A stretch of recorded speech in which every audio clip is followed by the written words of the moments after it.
Morning, we are on Lamed Vav Amud Beis 36b in Sotah. We discussed yesterday the story of Yosef and his ability to withstand the test of seduction by Potiphar's wife.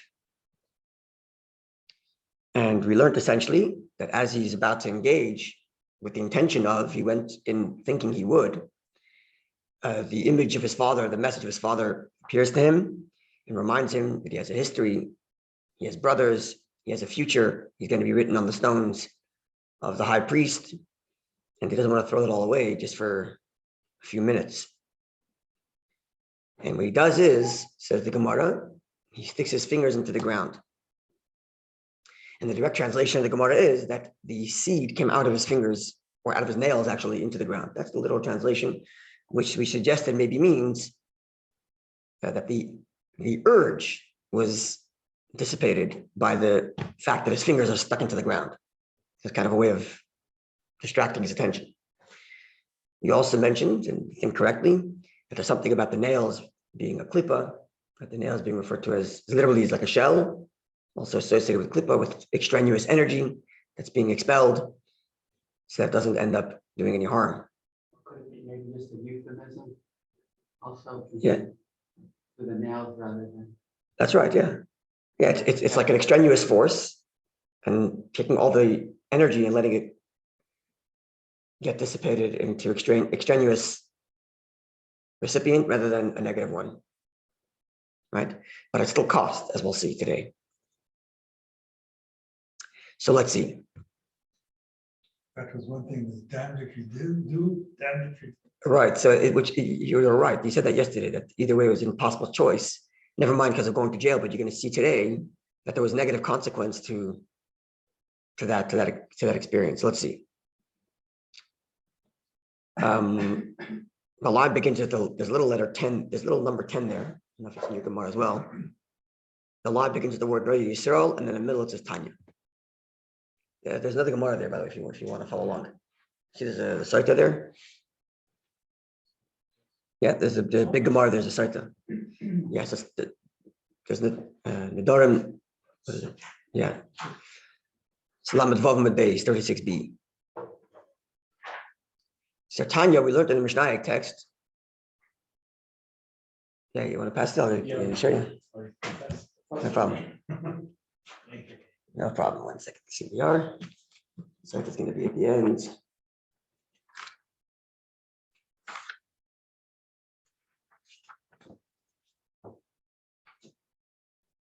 Okay, there's a small little lamed, and then it's the middle of the line right there, Tanya. Let me pass it on. Okay, Tanya, we learned in the Mishnah age text. Haya Yosef Roi, Yosef was worthy, Lotzis Mimenu, that there should emerge from him, Yud Beishvat. Yosef was worthy of producing 12 tribes, Kederech Sheyatzim Yaakov, in the same way there emerged 12 tribes from his father Aviv, his father Yaakov. Shneimar, as the verse reads, Eila Toldos Yaakov, this is the chronicles of the life of Yaakov, or the progeny of Yaakov. Yosef, and the verse goes on to say, Yosef was 17 years old, he was a shepherd, and he was friendly with the children of Bilhah and Zilpah, and the whole story unfolds. But this phrasing, this is the progeny of Yaakov.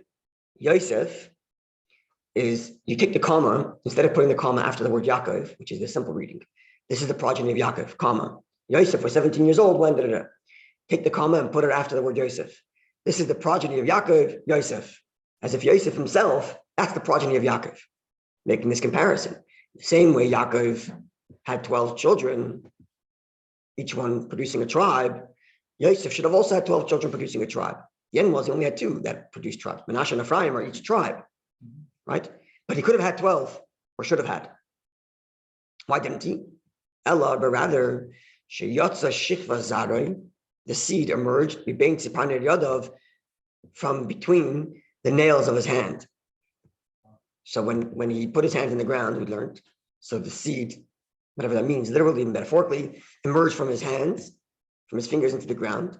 So he lost 10 potential seed, 10 fingers. So he doesn't have any more 10, but has 2 left. Isn't that interesting? So even though this was a heroic act, as we described yesterday, it's just majorly heroic act, he could have easily gotten away with being with this woman. No one knew anything. He was around alone in Egypt, an anonymous Jew roaming Egypt. And yet, in this heroic act, there's still a cost. There's still a cost, which is an interesting kind of thing, where even when you're doing, I don't know, maybe, I don't know if it's punishment. The Gemara doesn't say it as punishment. Just as a matter of fact, like it was a punishment because he wanted to engage and therefore there was a cost, maybe. Like he shouldn't have wanted to begin with, but because he wanted to. Now he had all this energy there and it had to be released. It wasn't released in her because thank God, but at least it was released somewhere else and therefore he lost the tribes. Maybe it's that. But there's also this idea that when you put up a battle from which you emerge even victorious, sometimes there's a cost. And that's okay. You keep on going. And therefore, Afbike, nonetheless, even though he didn't get those 12 tribes, Yatzim bin Binyamin Achiv, those 10 tribes, or those 10 sons, were born to his brother Binyamin. I read somewhere where Potiphar was a eunuch. Yeah, that's not related to the script of the Gemara here, but it is mentioned elsewhere. Yeah, it's also mentioned elsewhere. He wanted him too. So I can imagine she wanted. Yeah, She wanted Yosef. yeah, maybe. Like the Gemara also says elsewhere, it says also that he wanted him too. Mm-hmm. That's not the narrative here. Okay, so these 10 tribes, which he didn't get, they were born to his brother. Now his brother has 10 children, but they don't become tribes. So they have children, but not tribes. Something like that. So V'kulon, because all of Binyamin's 10 children, Nikru al Shmoi, they were all named after him, after Yosef. Shenemar, as the verse reads, in describing the children of Binyamin, and the verse reads like this: Ubnei Binyamin, and the children of Binyamin are as follows: Bela, Becher, Eshbaal, and the Gemara says, etc. And the rest of them are, I'm reading from the left side of the Gemara here: Bela, Becher, Eshbaal, Geda, Naaman, Achi, Roish, Mupim, Chupim, Erd. Those are his 10 children. It says the Gemara that each of these 10 children were named for his older brother Yosef.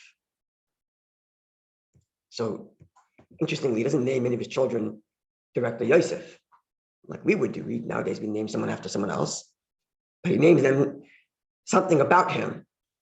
And the net result is that whenever he turns to his children, he's always reminded of his older brother. Right? Whatever child is talking to, he's reminded of his older brother, which in and of itself is one of the, just on sidebars, one of the side benefits, if you will, of naming your children after a tzaddik, after their Rebbe. Besides for the fact that, the honor of your child carrying a tzaddik's name and the honor of your child carrying a Rebbe's name, but also for you as a parent. Every time you call that child, you're reminded of tzaddik in your life, of the Rebbe. So that in and of itself is a valuable thing, even if it's not named exactly directly, yeah. which was the inspiration for me personally to call my son Tzemach. My grandfather's Menachem Mendel, so I couldn't name my son after the Rebbe, but I wanted to. Right? So I went with Tzemach. Tzemach, the name Tzemach is the same numerical value as the name Menachem. If they're often interchanged, which is why Tzemach Tzedek's books are called Tzemach Tzedek. His name wasn't Tzemach Tzedek. His name was Menachem Mendel, the Tzemach Tzedek, the third Chabad Rebbe. But his books are called Tzemach Tzedek because Tzemach is the numerical value of Menachem and Tzedek the numerical value of Mendel. Now Tzedek is not really a name, so he went with Tzemach. So Tzemach is named after the Rebbe, even though his name is not Menachem Mendel. And the inspiration for that was this Gemara, where Binyamin names 10 children after Yosef, none of which are named Yosef. They're all named for things related to Yosef. And that way, every time he speaks to his children, reminds him of who he is and who his hero is, who his tzaddik is. Cool. Yeah. Okay, so here's the Gemara goes through all 10 names and tells us how they reflect Yosef in his life. Bela, the first name Bela, comes from the word nivla, which means to be absorbed. Shenivla beina umais. My brother was absorbed amongst the nations. And that's alluded to the name Bela, coming from the word nivla, to be absorbed. Ubecher, the name Becher, comes from the word Becher, which means firstborn. Becher li'imoy haya. He was the firstborn to my mother, not to my father, the firstborn to his father Yaakov, is Reuven, the firstborn to my mother. What does Bella mean? Because Bella is like a woman today. Bella is a girl. Bella with a girl is with an aleph at the end. This is Bella with an ayin at the end. It's a different name, right? The modern Bela comes from Yiddish, actually. Beis Yud Yud Lamed Aleph. This is Hebrew, and it's an ayin at the end. A different name. Okay, so Becher comes from the word Bechar, which means the firstborn to my mother. Eshbael comes from the word, two words. The first is Aleph Shin, or Aleph Shin Beis, which rearranged means Sheshavoi, which means was imprisoned or held captive. Kel by God. So the Lamed at the end, Eshbael, there's no Aleph there, so it's Eshbael, or how do you pronounce it? Ashbal. But if you read it Eshbael, then you can turn it into Eshbael, that my God held him captive. Third name. Fourth name was Gera. Gera comes from the word ger, which means to be a foreigner, to be a resident foreigner. Shagar Bachsanyas. He was hosted and lived in like other foreign lands as opposed to living at home. Isn't it a non-Jew? That's a goy. Well, goy just means a nation. So we refer to a non-Jew as a goy, as in like he comes from the other nations. But you're thinking of the word ger as in a convert. Right. So ger does mean a convert, but it means a convert because it's a play on the root word, which is someone living in a different nation. Right? Okay. Naaman, he's referred to as Naaman, which comes from the root word noim, which means pleasant. Shenoim b'yoser, he was exceedingly pleasant. Achi v'rosh, that's the next two children, Achi and Rosh. That's easy. Achi means my brother. Achi, who is my brother? V'roshihu, he's my head, he's my leader. And finally, Mupim and Chupim, those are the last two of Binyamin's children. The Gemara here only explains the word Chupim. Rashi tells us that in the Medrash of Tanchuma, we have the explanation for Mupim. And Mupim comes from the word Piv, which means mouth. And that is to tell us, says Rashi, based on the Tanchuma, that his mouth was as fluent in the laws as his father was fluent, who received that learning from Shem and Aver. So why the Gemara here does not translate the word Mupim, I don't know, but Rashi fills it in for us from the Medrash. So finally, Chupim, the last name is Chupim, to tell us this was named because my brother Yosef did not see me go to my chuppah, didn't see me get married. And me and I didn't see his marriage. Sorry, that was 8 and 9, not 9 and 10. Name number 10 is Ve'erd. Erd comes from the word Yarad, which means to descend. My brother was descended into foreign land. So these are the 10. Oh, sorry, one more version. Ikdami, another version as to why it was called Erd. The word Erd is similar to the word Vered. Vered is a flower. Shepanav Daimon Levered, his face was as beautiful as the flower, the rose. Okay, end of Gemara's translation of the 10 names of Binyamin, who are all supposed to be children of Yosef.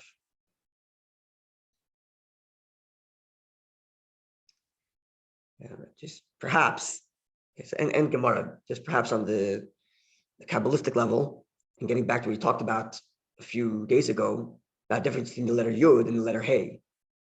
Right? The letter Yud is Chachma, right? And Chachma is the pure essential truth, unbiased as it is. That's Chachma. And the letter Hey is Bina, which is the person's personal development of that truth. Right? Yeah. So Chachma, as you noted in Tanya in chapter 18 and 19, Chachma is associated with faith. It's the pure truth a Jew believes because that's the way a Jew is born. And then the Hey, Bina, resembles my development of that truth, how I understand it, how I appreciate it, and so on. And we also learned earlier that Binyamin and Yosef were the two candidates for whose name had the extra letter to make up the 50, right? To make up the 50 letters on the stones of the high priest. It was either Yosef getting the letter Hey, Binyamin getting the letter Yud, right? And here we're learning that instead of Yosef getting the 10 children, Binyamin gets it. Right? So maybe the message here is something like this on the deeper Kabbalistic level. When Yosef, as it were, almost messed up, and as a result of that, there was a cost. Well, where's the cost, though? The cost that happens when a Jew puts up a fight, and even if he wins, he comes out scarred. Where's the scar? The scar is only in the letter Hey. The scars is only in his development of the truth. The essential truth that Jew has, the Yud, never compromised. And if the 10 children can come from Binyamin, even if it can't come from Yosef. No matter how far down a Jew goes and what he's about to do or what he does do, what doesn't do, the Yud of the Jew, the faith that the Jew has, is always pure. The Binyamin, even if the Yud, the Hey is compromised, the Yosef is compromised, not the Binyamin, not the Yud, not the essential faith of a Jew. In fact, the Alter writes famously, that the essence of a Jew, even at the moment of sin, was faithful to Hashem. It's the part of you protesting the sin while you're sinning, which we ignore while we're sinning because we want to have a good time. So we put that little voice and say, wait in the corner for a second, I want to have a good time, I'll get back to you, right? So that means there's a part of me which is protesting the sin even while I'm sinning. That's the Yud, that's the Chachma. That's the essential faith that you have, no matter where he goes. So perhaps, therefore, even if the cost in Yosef's interaction is that the Hey, Bina, my development and my appreciation may have been scarred, but not the Yud, not the essential connection that you has. That essential faith is never scarred. And therefore, the 10 children could have come from Binyamin, even if it can't come from Yosef, maybe. It also be measure for measure. The seed going through the 10. Yeah, that's the little basic level. The 10 fingers equals 10 children. Yeah, that's the literal level, certainly. Okay, we have to get into why the Bina is left with 2, but we'll leave that for now. Okay, the Gemara continues further to the experience of Yosef related to the extra letter Hey in his name. Amr Rabbi Bar Abba. Rabbi Bar Abba says, Amr Rabbi Yochanan, in the name of Rabbi Yochanan. The Shasha Amrulai Paril Yosef. The moment that Paril tells Yosef, Upaladeich, and without your consent or without your permission, no one could raise their hand or feet in all of Egypt. He installs him as viceroy. After taking him out of jail and Yosef interpreting the dreams and so on, he's installed as viceroy. So Amru, it's Tinige Parai. So the advisors, the stargazers, the intellectuals, they tell Parai, Evet Shalok Rabbi Be'esim Kesef. This slave whose master bought him for 20 pieces of silver, Tam Shileo Aleinu, you're now going to make him ruler over us? This isn't right. Amar Lahan, so Parai tells them, Kinune Malchus Aniraya. I see in him characters of royalty. And he must be originally not a slave. He can't be originally a slave. I see characters of royalty in his wisdom and his wit and his strength and his beauty. Sorry? That's right. That's what the Torah says. Everything he did was successful. So I see it. This is a man of royalty. This is not an ordinary slave. So Amrullah, so the advisors of Pharaoh told Pharaoh, in Cain, if so, he should know 70 languages. Why'd they make that jump? From characteristics of royalty to knowing 70 languages. Right? So presumably what this means is that a good leader is not just someone who's smart and good looking, but also has effective communication. Right? Knowing 70 languages, knowing how to talk to everybody. It's equally, perhaps even more important than yourself being a good guy, is knowing how to communicate to others. Only knew 69. That's where we're going to go. So Gabriel arrives, the angel Gabriel, the Limdo Shivim Lashon, and teaches Yosef 70 languages on the spot. But Lo Yava Kagomar, he couldn't figure it out. He couldn't get it. It was too much. So Yosef Achas Bishmai Shal Kadosh Baruch Hu. This is when he gets the extra letter in his name from God, from the letter Hey. right? We said before it was a reward for him. The letter Hey was a reward for him sanctifying God's name and not giving in. So after going through jail and losing 10 sons and tripping transfer to his brother, coming out of jail, Hashem now gives him the letter Hey in order for him to have the 70 languages.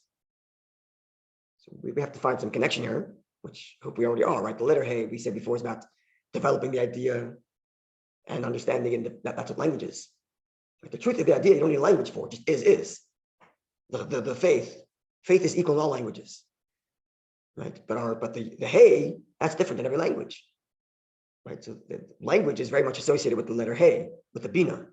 So he's given the letter Hey, and then then he learned the 70 languages with that extra letter Hey.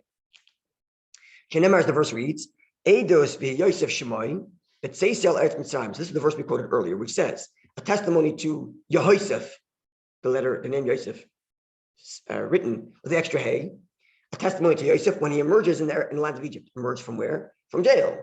That's when he's given the letter Hey. And the verse concludes, Sfas le yadaiti eshma, a language I didn't know, now I hear it. Indicating that with the extra letter Hey, as he emerges from jail, now he can speak the 70 languages. Okay.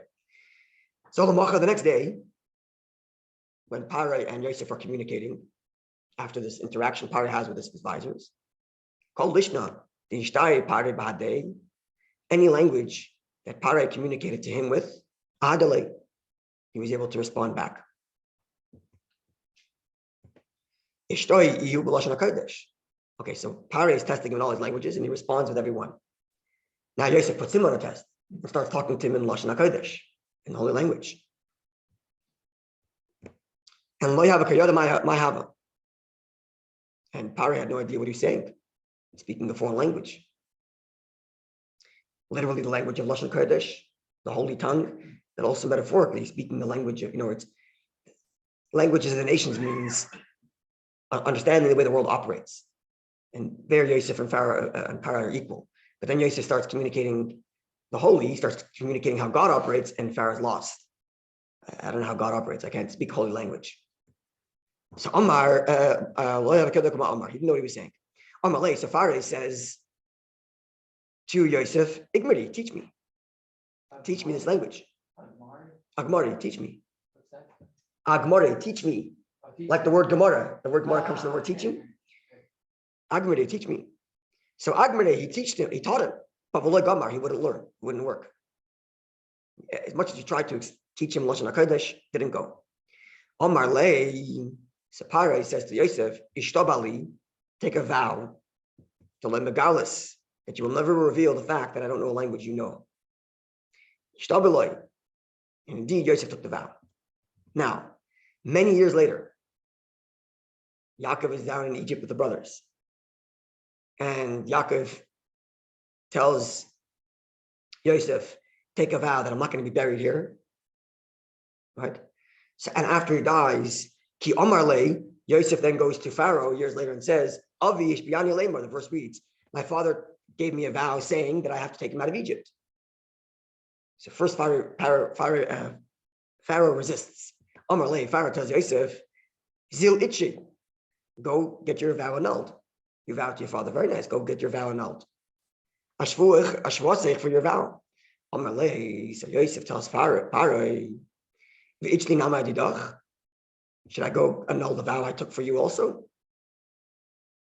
So you want me to annul a vow that I'm not going to bury my father? I vowed to you that I'm not going to reveal your secret. You want me to go annul that vow too? A little veiled threat, or not so veiled? Even though Parai was not happy with this, Omar Le, Parai says to Yosef, go bury your father, as you vowed you would. And narrative of the story of Yosef. On Monday, God willing, we get to the story of Yehuda. Right? Remember, we said that Yosef, yes, that's right. Yosef has the name of God, Yud and Hey in his name, because of the story where he privately withstood the test and didn't give in. Yehuda publicly withstands the test, and therefore, because he publicly sanctifies God's name, he has the whole name of Hashem in his name, and that, God willing, we'll get to on Monday. Just put the story down as is, but of course, there's so much more to unpack and to listen to. Okay, wonderful day and a good Ner Shabbos evening.